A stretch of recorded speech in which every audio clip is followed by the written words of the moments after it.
एक बार एक सम्राट की हमें बात याद आ गई। आपको जल्दी तो नहीं है? हमें भी कुछ नहीं है, अपन को कौन रोटियां बनाना है। हम तो फ्री वैसे ही हैं। जय बजरंगबली, सीताराम कहो। एक बार एक सम्राट युद्ध करने गया, युद्ध में जीत गया। उसकी 100 रानियां थी। पुराना जमाना, बहु रानियां रखने का प्रचलन था, आप लोग मत नकल करना।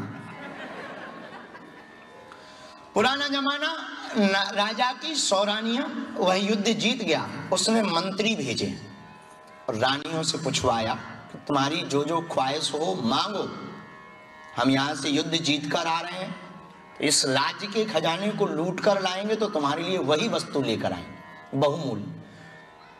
सभी रानियों ने अपनी अपनी ख्वाहिश लिखी। किसी ने कहा हमको नेकलेस चाहिए, प्रायः जो माताओं की आदत होती है।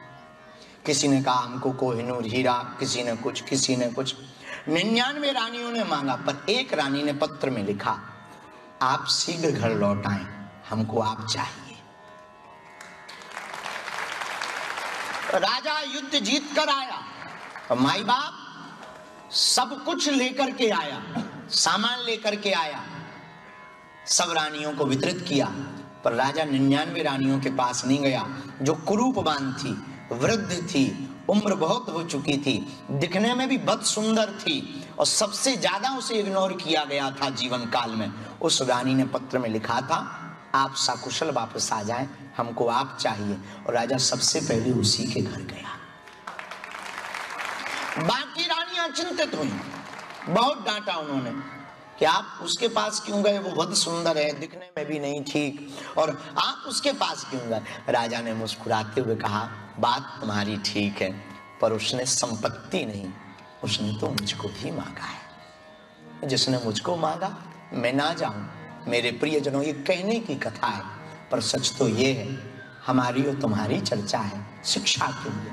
हम भगवान के पास जाते हैं और क्या मांगते हैं, ये बहुत महत्वपूर्ण है।